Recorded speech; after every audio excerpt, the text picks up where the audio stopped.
programa Repórter Ciência de hoje trata de um assunto muito importante para o estado do Rio de Janeiro: a ameaça da erosão costeira às praias fluminenses. E para isso convidamos o professor Marcelo Sperli, da Faculdade de Oceanografia da UERJ.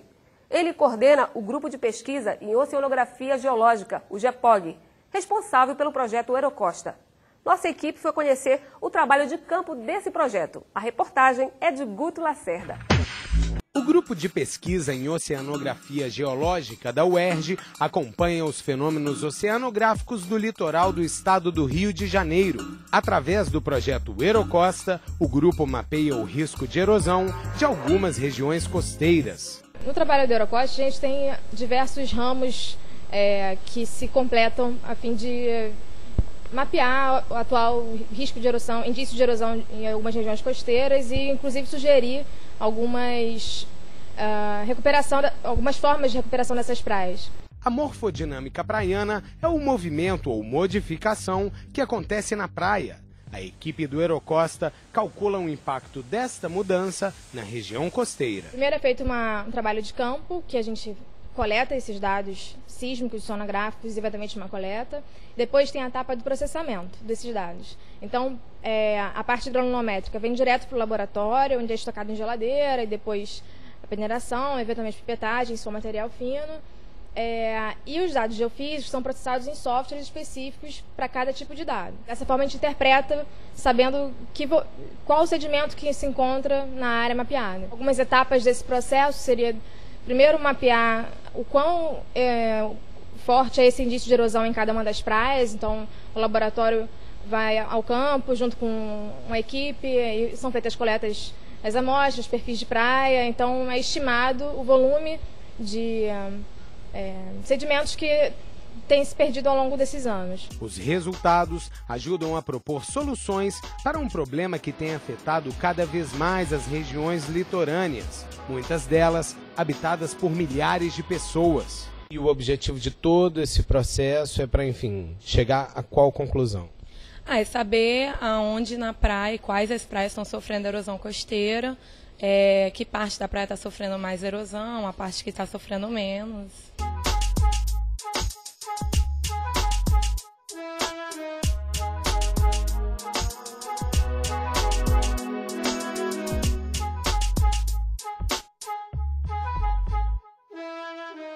Professor, o que é a erosão costeira? A erosão costeira é quando você tem um déficit de sedimentos ao longo da costa de modo permanente. Os sedimentos eles são transportados através de vários fenômenos da natureza, né? E ora você pode ter um balanço favorável, ou seja, positivo de sedimentos, ora um balanço negativo. Isso normalmente está em equilíbrio na natureza. Ora você tem mais aporte de sedimentos, ora você tem mais perda de sedimentos. A erosão acontece quando esse balanço, ou seja, quando esse equilíbrio é alterado. E aí você passa a ter permanentemente uma deficiência desses sedimentos. Mas quais são os fatores que provocam a erosão?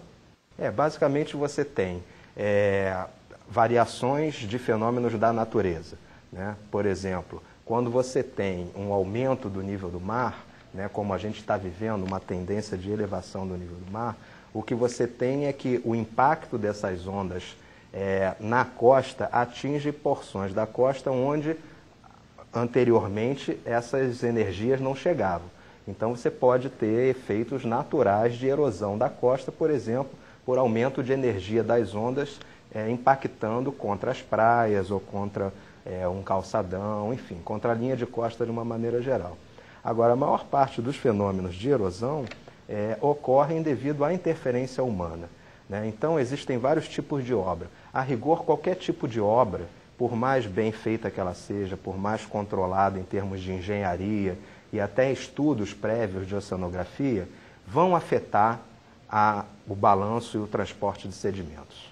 Tá certo? Então, são obras de uma maneira geral, construção de cais, construções de pias. E sobre o projeto Aerocosta, quando começou e o que vocês já descobriram a respeito da erosão costeira aqui nas praias fluminenses? O projeto Aerocosta, ele começou em 1998, nas dependências do Centro de Estudos Ambientais e Desenvolvimento Sustentável aqui da universidade, que fica sediado na Ilha Grande, onde era o antigo presídio. A motivação desse projeto foi porque lá a Ilha Grande ela tem 106 praias e essas praias têm características oceanográficas, geológicas, climáticas, meteorológicas totalmente distintas, né? Então, a ilha serviu basicamente como um laboratório natural, onde a gente tinha diversas condições diferentes desses ambientes e nós pudemos desenvolver uma série de métodos, que foi a primeira fase, na verdade, desse projeto, foi desenvolvimento e adequação de métodos, porque existem internacionalmente uma série de métodos para você monitorar esse tipo de fenômeno. Mas nós verificamos que nem sempre esses métodos se adequam à realidade da nossa geologia, do nosso clima tropical, etc. Então, basicamente nós escolhemos estrategicamente 7 praias em lugares distintos da ilha e fizemos um desenvolvimento de novas técnicas de medição e quantificação desses fenômenos de erosão costeira, né? A partir desse momento, nós deixamos o monitoramento na ilha, porque já tínhamos chegado às conclusões que nós precisávamos e viemos para a região da cidade do Rio de Janeiro, né? E aí começamos a fazer esse monitoramento usando essas técnicas na cidade do Rio de Janeiro e algumas outras cidades do nosso estado, que foi a segunda fase do projeto. O interessante é que atualmente nós temos já um mapeamento das áreas de risco, né, basicamente ao longo de todo o estado, de norte a sul do estado do Rio de Janeiro, e estamos numa terceira fase do projeto, que nós já temos condições de diagnosticar as praias que têm um potencial, algumas já estão sofrendo processo de erosão, outras têm um potencial risco de erosão, e nós entramos nessa terceira fase do projeto, que é basicamente buscar na plataforma continental sedimentos que possam vir a ser sedimentos reutilizados no equilíbrio desse transporte sedimentar nestas praias. Então nós concluímos, depois de vários desses estudos do Aerocosta, que a melhor maneira de você remediar, né, ou mitigar esse fenômeno da erosão é através do transporte desses sedimentos da plataforma continental, que obviamente tem áreas que têm que ser pesquisadas e tem uma série de requisitos da onde você pode ou não pode retirar esses sedimentos, mas trazer esses sedimentos novamente para o litoral, desde que esses sedimentos atendam às mesmas condições daquelas praias ou daquele litoral. Então essa é a terceira fase que nós estamos, né, buscando áreas na plataforma continental do estado do Rio de Janeiro, que, por incrível que pareça, nós não temos uma disponibilidade de sedimentos, digamos, arenosos, né, quartzosos, tão grande quanto a gente imagina. Grande parte dessa plataforma continental ela é composta por lamas, que não servem para a gente trazer para recompor as praias, e por cascalhos, fragmentos de conchas, de algas, e que também não servem. E quais são as praias mais afetadas pela erosão? Bom, na cidade do Rio de Janeiro, basicamente a gente tem 3 praias que a gente considera assim as mais críticas, né?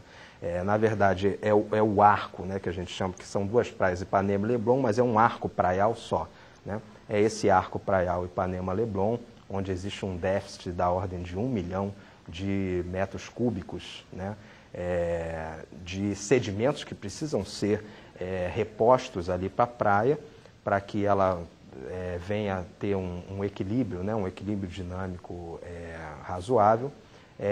O trecho em torno do posto 4, posto 5 ali na orla de Copacabana, é um trecho que está com um déficit de sedimento muito significativo, né?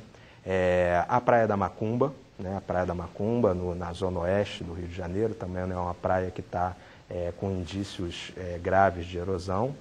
E mais para o sul do estado, por exemplo, a área da Restinga da Marambaia tem uma área muito crítica, onde basicamente o cordão litorâneo já está prestes a se romper, né?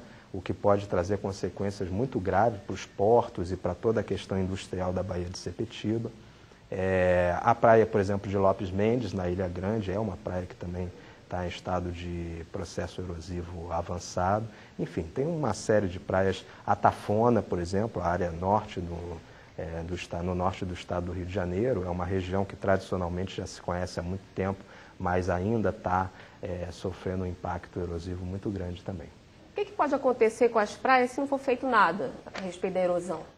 A tendência, o fenômeno erosivo é um fenômeno que ele tende a se potencializar cada vez mais, né? Então, a rigor, as praias e os sedimentos das praias, e os sedimentos ao longo do litoral não são só praias que sofrem erosão, deltas sofrem erosões, estuários sofrem erosão, qualquer ambiente costeiro pode sofrer erosão, manguezal, por exemplo. Então, o papel desses sedimentos é muito importante porque eles atuam como uma espécie de um amortecedor, de um filtro à energia das ondas. Então, quando as ondas chegam ao nosso litoral, se você tem esses sedimentos em volume adequado e distribuídos adequadamente, naturalmente essa energia das ondas é amortecida e ela não se choca diretamente contra o litoral. Então, quando você tem esse déficit, cada vez mais você vai ter energia das ondas, entre aspas, atacando o litoral. E pode começar a haver um recuo da linha de costa. E esse recuo da linha de costa, dependendo da situação, e se você hoje em dia tem um agravamento com o aumento do nível dos oceanos, você pode ter recuo de quilômetros da linha de costa. E basicamente todas as edificações, toda a atividade humana, lazer, etc., pode ser afetado. Então, esses imóveis que estão próximo da Praia do Leblon, Copacabana, podem, daqui a algum tempo, sofrer algum prejuízo. Se o processo de erosão ele se intensificar, fica muito difícil você fazer uma remediação, a não ser que seja uma grande obra, né? Então, por exemplo, existem várias coisas simples que podem ser feitas. Você pode, fazendo um estudo ao longo dessas praias, e os nossos trabalhos indicam isso, que existem áreas que têm uma tendência à deposição e outras têm uma tendência à perda, à erosão desses sedimentos. Então você pode facilmente, por exemplo, transportar esses sedimentos ao longo da própria praia, dessas áreas onde está havendo uma maior deposição, para áreas onde você tem menor deposição. Sedimentos da plataforma, como eu falei, também podem ser transportados. Vou fazer uma pergunta, acho até que você já falou um pouquinho sobre essa técnica de monitoramento, né? Que ela é inovadora, é mais barata. Eu queria que você falasse um pouquinho sobre essa técnica. Basicamente, assim, a grande vantagem dessas técnicas que nós estamos utilizando é o baixo custo e a rapidez com que a gente consegue dar um diagnóstico. Então, por exemplo, classicamente, problemas de erosão costeira, você precisa fazer um monitoramento das áreas e como é um fenômeno de longo período, ou seja, é um fenômeno que você tem que pegar variações do ambiente em vários anos, muitas vezes para você dar um diagnóstico você precisa de 5, às vezes, dependendo da região, 10 anos de estudo para você poder pegar todas essas variações e chegar a alguma conclusão.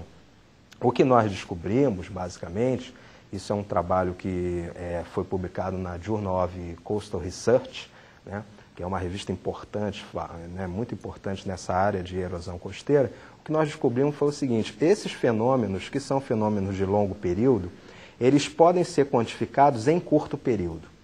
Como? Desde que você faça um monitoramento em diferentes condições hidrodinâmicas, que a gente chama. Então, basicamente, uma das técnicas, nós desenvolvemos várias técnicas dependendo da situação, mas, por exemplo, uma das técnicas importantes é uma técnica que a gente mede como a variação dos sedimentos ocorre ao longo, por exemplo, de 3 dias consecutivos, sendo medida de hora em hora em vários pontos da praia, né? Então, nós no final temos uma malha, né, um reticulado, que nós sabemos como esses sedimentos variaram ao longo desses 3 dias, isso medido numa taxa de amostragem muito alta, de hora em hora, por exemplo. Então, se a gente seleciona várias situações hidrodinâmicas diferentes, por exemplo, entrada de uma frente fria, passagem da frente fria, saída dela, variações na maré, por exemplo, a gente faz medições em maré de Cisija, com lua cheia ou lua nova, ou maré de quadratura, com lua crescente ou lua minguante, ventos diferentes, chegadas de ondas diferentes, ou seja, a gente procura estrategicamente fazer medidas nessas situações diferentes. E com isso a gente tem praticamente um mapa do que acontece com a praia no curto período. E o que vai acontecer com a praia no curto período é exatamente o que vai acontecer com a praia no longo período também. Então, com isso, a gente reduz um estudo desse que levaria 5, 10 anos para 1 ano. Chegamos ao final do programa, eu queria agradecer a sua presença. Obrigado. E para saber mais sobre o tema de hoje ou fazer algum comentário, escreva para repórterciência@gmail.com. Até a próxima!